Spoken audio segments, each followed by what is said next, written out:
Hey friends, I hope everyone's doing good. If I sound a little different, I'm in the middle of a pretty bad allergy attack. I think the pecan trees have burst into bloom here, and I am feeling the effects of it, friends. But I saw a couple of updates I wanted to share with y'all. For any of you who watched my video about the Wings of Faith troubled teen school in Missouri being mentioned in the Epstein files, there's been more research done than what I had available at the time that I did that video, and I wanted to share it with you. The Missouri Independent here did an article on it. It says Epstein emails mention now closed Missouri troubled teen school accused of Missouri school Wings of Faith Academy appeared on a 2018 list sent to Epstein by his island manager, renewing focus on years of abuse allegations by former students.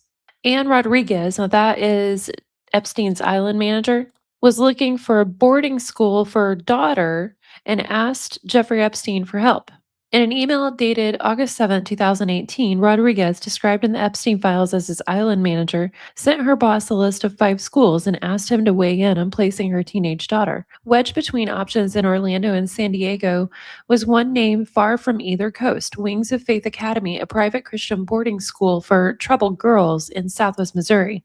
Epstein replied with a quick directive: check them out with comments, etc. Lakeland, Orlando, Missouri first.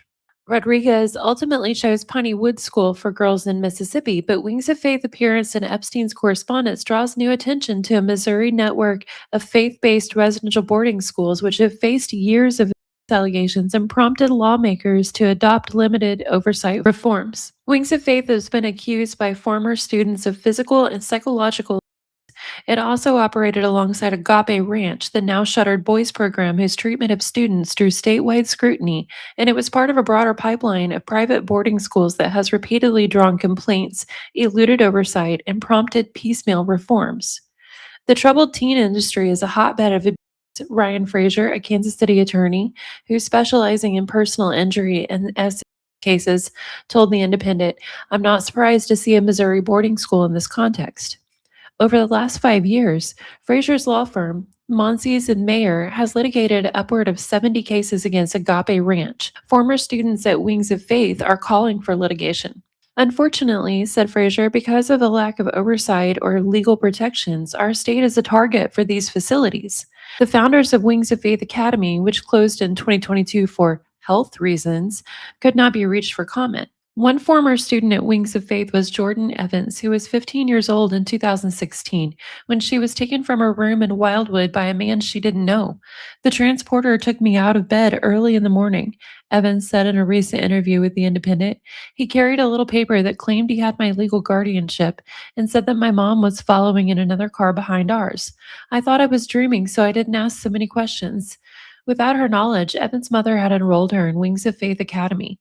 Evan's peers and teachers did not know where she had been taken, and her father, who was living in Ukraine, did not find out about Wings of Faith for months. Wings of Faith was a militaristic Christian institution, Evans said, with staff patrolling up and down the aisles between beds at night. There was a color system, Evans said, so if you were cheating, you had to wear a green shirt and didn't get as much food or water as everyone else, and you had to memorize more scripture. Yellow meant more severe rationing and punishment. Gray was worse. I was put on gray when I first got there because I tried to run away, Evans said. During the attempted escape, Evans says she ended up with nowhere to go, in a field near Agape Ranch, having injured herself on barbed wire. I sliced my leg and my hands open pretty good, she said. When I got back to the school, they made me strip down and hose me off. They had me pour alcohol all over. As a punishment for the escape, Evans says she was made to face the wall all day and could only fill her small water bottle once in the morning. They put me on flip flop status so that it was harder to run away, she said. You know, when you injure your foot and they put that boot on you? I had to wear one of those. Wings of Faith Academy was operated by Percy Bud Martin II and Debbie Martin. The Kansas City Star reported the Martins started in Tennessee and relocated to at least 2 other states in order to establish their school in Stockton in 2004, which went through multiple name changes. Neither responded to a request for comment. Former students like Evans and those who have testified at legislative hearings over the years have alleged that in addition to enduring abuse, they were also denied medical care. They would just give us essential oils, Evans said. They thought that would cure everything, even if we were all throwing up because we all had a stomach virus. Evans' cohorts ranged from 8 to teen years old, with many girls coming from foster care. We weren't allowed to talk about our past lives. We weren't allowed to sing songs or touch each other or braid each other's hair, she said. They timed our showers. I got caught sharing my bras with another girl whose parents weren't sending her clothes, so they just took all of mine. Evans says her 6 months at Wings of Faith were traumatic, with the school's attempts at education and reform amounting to increasingly intense forms of abuse. There was a 14-year-old girl named Molly who had a learning disability, Evans said. She would have outbursts and night terrors, so the staff would force her to do jumping jacks for hours and hours. Staff from Agape Ranch were common at Wings of Faith, Evans said, and every Sunday, Mass was held with boys and girls classes in the same church. Breaking into her for a minute to say it's interesting they call it Mass. I don't think Wings of Faith was Catholic. I thought they were evangelical. Maybe that was just a slip up, or maybe I'm incorrect. I'll have to look that up. Okay, back to the reading. The chairs were turned away from one another to prevent visual contact, but Evan recalls that boys and girls exchanged notes between each other, sometimes hidden in chairs. In these notes, boys at Agape Ranch communicated that they were being physically abused, Evans said, and made to do excessive manual labor under threat of physical violence. Staff members would slam you on the ground, said Colton Schrag, a former student at Agape. Slam you into walls, pick you up by the collar, and just slam you around. Staff members would jump on you. If you resisted any, they would start kneeing you, hitting you, just mashing your face into the tile or concrete, wherever it was. Survivors and advocates have pushed lawmakers to take a closer look at Missouri's network of faith based residential schools. The pressure helped produce a new law in 2021 requiring private schools to register with the state. But the new framework hasn't resolved every concern. In 2022, a Cole County judge ruled that Agape director Brian Klinsman would remain off Missouri's child abuse registry. The order barred Clemenson from initiating physical contact with students, but allowed him to keep working at the school. Wings of Faith, though less widely known than Agape, has also been the subject of complaints from former students. Some have described what they experienced as psychologically damaging. Others have alleged the physical mistreatment by the Martins, allegations they have vehemently denied. A spokesperson for the Missouri Department of Social Services, which handles licensure for boarding schools, told The Independent that Bud Martin was mistakenly listed for at least 2 years on state records tied to a St. Louis area boarding school, a school that said it had no connection to him. The agency said that Martin passed a background check and that Wings of Faith qualified as a license exempt agency before it shut down. I don't know how in the hell it did that. This is me breaking in, friends, to say I'm pretty sure they were shut down in other states before they opened there. Anyway, back to the article. Evans, the former Wings of Faith student, is now a preschool teacher in the Chicago area. Kids aren't inherently bad, Evans concluded, and the boarding school network doesn't help bad kids become good. It makes them feel bad about themselves. I don't think any kid is bad, they're learning. With 45 years of advocate experience, including work with the Survivors Network of those abused by priests, Davis Clohese believes current law is not enough. There have been no appreciable consequences for institutions failing to register with the state, he said. I think that measure was significant only in that it was the first tiny step in many steps that are needed. More legislation is pending.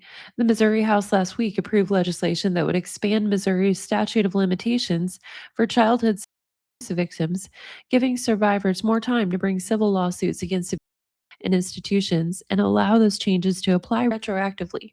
Another bill seeks to create a path to make it easier for unlicensed Christian residential facilities to receive state placements of foster care children, drawing criticism from some advocates that it could shelter bad actors from state oversight. I agree. Breaking in to say, I agree. When any of us face horror, Clohese said, we are usually desperate to find a quick and simple solution, but these kinds of horrors are ongoing and deeply rooted, and there is no silver bullet. I agree with that. Nonetheless, he says, expanding the statute of limitations is a step in the right direction. If you crack that courthouse door open, Clohese said, and you let the victims expose the horror, then a lot can change. Agree with that too, friends. So yeah, I can't imagine for that poor girl. It would be horrifying, first off, to have your mom be Epstein's employee who ran the island. And there are emails between Anne and Jeffrey where Anne's complaining that her daughter, the one that Epstein sent to the Piney Woods boarding school in Mississippi after looking at the Missouri one, that daughter told Anne that she felt like her mother didn't care about her, only cared about keeping her job. And then to make matters worse, whenever The daughter had a terrible experience at the boarding school and literally was writing them, begging for them to come get her and bring her home, saying she felt like she was going to die there. Anne wrote Jeffrey and said that a man that she had asked to go pick her daughter up, I don't know what his relation was, he seemed to be someone who worked on the island too, said no because he would beat her if he picked her up. And her and Jeffrey seemed to find that acceptable, maybe perhaps even humorous. So I can't imagine that poor girl having to go from people like that in an environment like that to an abusive boarding school and then back to that environment. Okay. In other news, since we just talked about the Raisin Magic, the Branson magician, yesterday I was finally able to publish that video. I have been made aware of other Branson magicians who are being a problem. Seems to be an epidemic. These two are named Gary and Janine Carson. And here's what the article says. And all the links to these articles will be in the description, friends, if anyone wants to read along. Two Branson magicians have been accused of of children. According to documents, Gary and Janine Carson coerced a minor named Jane Doe to engage in sexual illicit conduct for the purpose of producing visual depiction of such conduct. The documents state the act allegedly took place between January 1st, 2023 and June 13th, 2025 in Taney County. The Carsons put on the Escape Reality Magic Show and the Cabaret Magic Dinner Show in Branson. The website says they were featured on the TV series Masters of Illusion and have performed in Las Vegas. Let's go over here to a video that has more detail. Ozarks first. Yeah, not only did the Carsons make their first appearance in federal court today, we're learning new details about why they were indicted by that federal grand jury. Prosecutors say they were able to seize several storage devices from the Carson home that show several videos of a minor in suggestive attire doing suggestive dances, which the Carsons have told authorities were fashion shows. Tonight, shocking details into why a Branson couple has been charged with of a minor. A federal grand jury indicted Gary and Janine Carson last week after a minor claims the two persuaded her to engage in videos from January of 2023 up to June of 2025. Today, new court documents detail what was in those videos taken by authorities. In a filed motion to keep the Carsons in custody ahead of a detention hearing, prosecutors allege devices from their home had up to 46 videos of a minor in example, including one of the minor doing a suggestive dance while barely clothed, then leaving before Janine enters with less clothing. Court documents say when asked about the videos, both Carsons claimed they were fashion shows. Janine Carson's attorney, Adam Woody, gave this statement to Ozarks First, saying in part that Carson's Listen to his statement, friends. It's very weird, in my opinion. conduct was under investigation by the Missouri Division of Family Services, but claimed that DFS found no abuse or neglect occurred. They definitely deserve to be where they're at if that's what they've been doing. Angela Federhoff stays at a hotel near the Carsons venue and is shocked by the indictment. They don't seem like that kind of people when you meet them. My main worry is their daughter. I worry about her and what she's been through and where she's at now. She says the news is so shocking because of what she believes Branson represents. It doesn't represent Branson at all because this isn't Branson. You don't hear of this stuff here. You don't. And to hear it from somebody like this and running a family oriented show. With all due respect to Miss Federhoff here, this has been happening in Branson a lot for the last 20 years, at least 30 years, more probably more likely. We literally just talked about the Raisin Magic accusations, and that's far from the only ones. I mean, has she never heard about the Camp Kanakuk issues? Yeah. It's just wrong. So that is a little update on those two things, friends. We will go out with a palate cleanser, and hopefully, I will fill up to doing an on-camera, more lively video soon. In the meantime, I hope you're all having a good day. Let me know what y'all think in the comments, friends.